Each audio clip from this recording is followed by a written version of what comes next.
I'm Jenny Carlson here with Kyle Fredrickson. We're in Stillwater, where Oklahoma State has defeated UTSA 43-13, a big non-conference victory for the Cowboys as they now eye Big 12 play coming up on a Thursday against Texas Tech. We saw a lot out of Daxx Garman in his first start as a Cowboy. Lots of long balls, not much in the intermediate or short passing game, but he really threw it down the field. Didn't complete a ton of balls, but what he did was pretty impressive. Yeah, he didn't do himself any favors with his completion percentage on a lot of those throws. He overthrew a lot of those deep balls, but you had to hold your breath every time because he has that deep threat. I mean, of all of his passes, he averaged about 20 yards per completion, which is pretty amazing for a guy making his first start. But you got to think moving forward, they want a little bit more diversity in the offense, especially against a Big 12 opponent, because you can't just bomb deep balls all day and expect to be successful. So. 16 of 30 was Daxx Garman for 315 yards, couple touchdowns, had some balls dropped too. As you mentioned, the fact that he did miss on a few, but also had some receivers who didn't make some catches and then had some unbelievable catches. It was kind of an up and down night for those wide receivers. Also a little up and down for the running backs. Didn't really see much out of the running backs. Tyreek Hill, not a big night for him. Des Roland back from injury, probably a good thing he was because he maybe gave him some muscle up the middle. Yeah, I think it was a little bit of a combination of play calling and just an off night for the running game. The youth on the offensive line probably also showed up at times, but at least Roland is healthy, which is a great sign moving forward because he really brings that physical punch. But you're right, we didn't see much of Tyreek Hill out in the flat. They didn't really try to get him out in space much. Even once he went down, it looked like with a little bit of an injury. So there is some concern there. But overall, just kind of a strange play calling night, I think. And maybe some part of that comes from Mike Yurcich not wanting to show all of his cards as Big 12 play arrives, but at the same time, the variation in offense is going to be kind of something to look at as we move forward.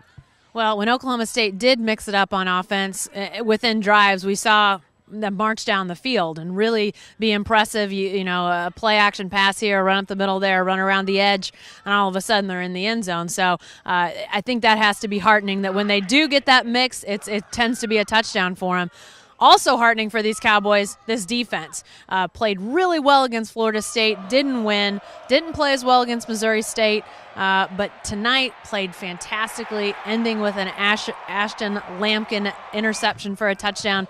This defense, just impressive tonight. It's interesting because entering the year, the tone around the defense is what these guys were super athletic, maybe more athletic than years past, but so inexperienced that you didn't know what you're going to get. Well, after 3 games, it turns out that this defense might be a strength. But in classic Glenn Spencer style, he said they played average today because there's a lot of things that they want to work on. And there are some concerns moving forward. Mike Gundy said in his press conference that he doesn't like how many reps a lot of the ones are getting, especially at linebacker and corner. On the defensive line, they've got a little more depth where they can rotate guys in and out, and they dominated the line of scrimmage tonight, only allowed 70-some yards rushing. So you loved what you saw out of those guys, especially considering, like I said, what the storylines were early, and it looks like they're truly showing up. Well, Ryan Simmons, who I talked to, you mentioned linebacker position, he told me he played every snap of the game tonight, just like he did against Florida State. So not many plays off for a guy like that in this defense. Well, we talked to Cowboy coaches and players about tonight's big win over UTSA. Let's hear what they had to say. The way that they lined up, it doesn't have anything to do with them. I'm talking about us. We should have had 600 yards of offense. But we missed some opportunities for big plays. And we missed some blocks and things like that. And you guys have watched us forever. Our offense relies on the run and the throw both. We're very balanced. And if we're not effective in one area, then we have to manufacture a way to be effective in the other. And as well as our defense played, and we didn't square up in the blocking game. And we missed some deep throws. There were several of them that went right off the fingertips of our guys. We need to hit more of those throws. And then we got to square up guys up in the running game, which allows us to be a better passing team. I thought our schemes were good, and we just got to be better and kind of look at what we're doing and evaluate. And that's what you go through when you have some young guys. You have to find out what they do best. There was a couple of times we had what we thought were good plays called, and the defense also has the ability to make good calls. And they did a great job. Their staff, and they took a couple long throws away from us, and Daxx was able just to get back to the line of scrimmage, and that happened at least twice in my brain right now. He did a great job of understanding that the big shot wasn't there, and he needed to tuck it, just get back to the line. And it was a situation, both of them were where he couldn't throw the ball away, so he just tried to play another down, and that's very good. They did a great against the run. They played physical.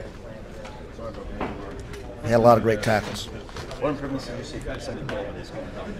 I think those guys did a tremendous job with the discipline of their eyes, and I credit those coaches back there, Van Malone and Tim Duffy. I think they did a great job of preparation with those guys, and I think the kids bought in. They realized we're just a very average team trying to be good, and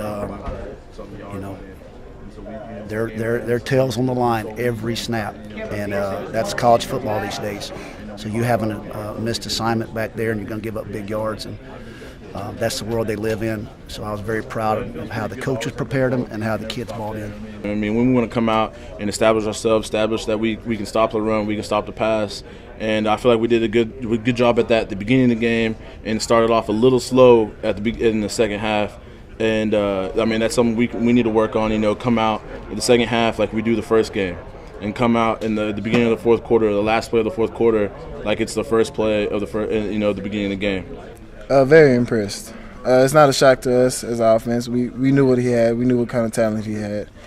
He's just getting more confidence in himself, and the offense is playing better. Receivers are making plays for him, and we have pretty much good pass protections for the game. We just got to continue to get better. He ran a wheel route, and how the way they run their wheel routes, they either stop or they go on top, and I kind of baited him into stopping because I was already on top of him, and it just came down and broke on it. It was a good play, and you just got to thank the D-line for getting the pressure, making him throw it fast, and just not be able to hold it like that. So you just got to give credit to the D-line and just everybody, all the other guys. He had nobody else to throw it to. He just had to throw it to that guy.